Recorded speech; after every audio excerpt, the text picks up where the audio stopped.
Hey guys, welcome back to my channel. This week is my take on the Sun Legendary to go along with my Pokemon Moon makeup look from last week. It was a ton of fun to reimagine a lion Pokemon in makeup / human form, so hopefully you enjoy my take on it. If you do, please don't forget to hit that subscribe button if you're down to see more, and feel free to let me know what you want to see.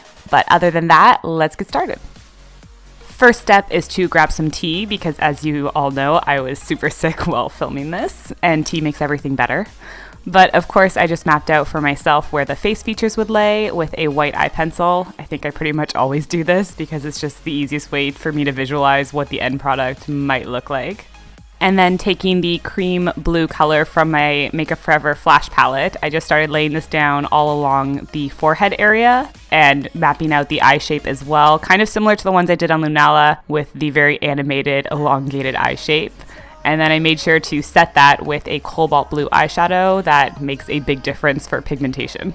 For the eyes, I still wanted them to have some shape instead of just being a lighter blue, so I mapped out a cut crease shape with my white eyeliner as a base, and then going over that with a silver on the inner corner and using the lighter teal from my electric palette to fill in outside of that. Realizing I totally forgot to mention that I did kind of lay down my brows with just a little bit of a glue stick. And then I used a pigment from Sugar Pill called Droplet, which is like lighter teal than the one from the electric palette. And I use this as a transition shade between the silver and teal and then along the upper eye area. And then threw some of that cobalt blue into the crease to deepen it. If you get fallout like I do, I just take a fluffy brush with a ton of translucent powder on it and use that to wipe it away without getting blue all over your cheek. To darken that crease and really define it, I did just take a little bit of black and pack it in there as well. And then I went along the outside of the eye shape and blended the black outwards. And then just did a very simple cat eyeliner with my liquid liner. Just like with Lunala, I really couldn't resist adding a little bit more sparkle to the eye area. So I took a glitter that is blue, purple, and then a holographic silver and applied those all over the forehead area where I laid down the blue. You can apply these however you like. I was pretty random with the placement and just went for as sparkly as I could get it. To fill in the lower half of my face along my neckline and chest as well, I just went in with a cream clown white from Graftobian. I do find this a little bit thick sometimes, so I'll sometimes add a little bit of moisturizer into it just to kind of soften it up and make it easier to blend in. And then with a smaller brush, I just went along the edges and redefined them a bit. For the gold portions, I once again used the gold from the Flash palette and then set it with the gold pigment from Sugar Pill, the exact same I did with Lunala. I wanted some of the features to kind of match on both since they seem to be kind of opposite / complementary in design. And the pigment can kind of just be packed on since the base is a cream product and will have a bit of tackiness to it. Then for the nose, I wanted to add that little extra feature that Solgaleo has on his design. I don't know if it's actually Solgaleo or Solgaleo, but I scoured the internet, could not find a conclusive answer, so apologies if I pronounce it incorrectly. To base out the gold and red designs along the chest, I went in with a water-activated yellow face paint first, just so I could lay them down and not worry too much about the gold component just yet. But then jumping back to the gold, I went ahead and filled in the whole neck area shape that I had laid out. This was kind of in relation to the markings he has on the side of his face, and then I just carried them down. When the cream product gets applied in like long strokes, it tends to get a lot more patchy, so that's where the pigment afterwards makes a big difference as well. And then I applied a little bit of this to the half areas of the markings on the chest since they transition into red. And then again, I made sure to set everything with the gold pigment. It just takes a while, so I kind of sped through it for you guys. To complete the transitions on into red, I used the red from the cream palette as well since cream and cream will blend together a little bit better.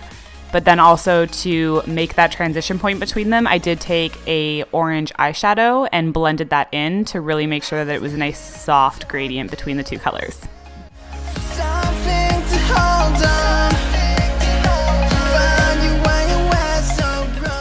I wanted to also include more of the diamond shapes that he has along his mane, so I just took straight up red this time. I used my water activated paint for this, and I just made the two along the sides of my neck and just filled them in.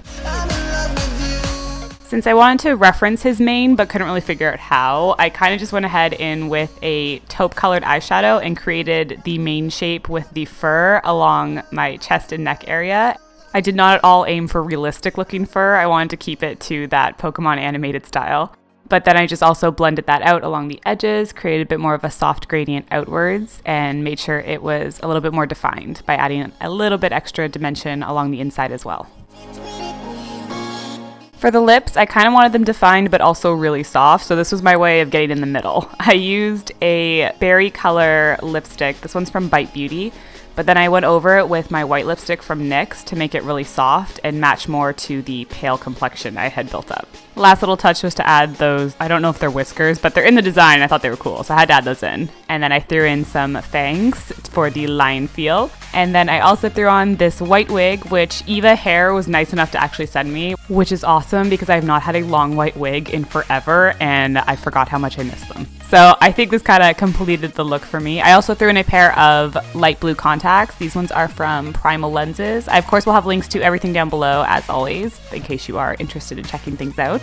But that is it for my Solgaleo / Galeo Pokemon Sun makeup for you guys. Thank you for your patience while I was sick this last week. I really appreciate it. I, of course, will see you next video. And until then, thank you guys so much for watching. Bye.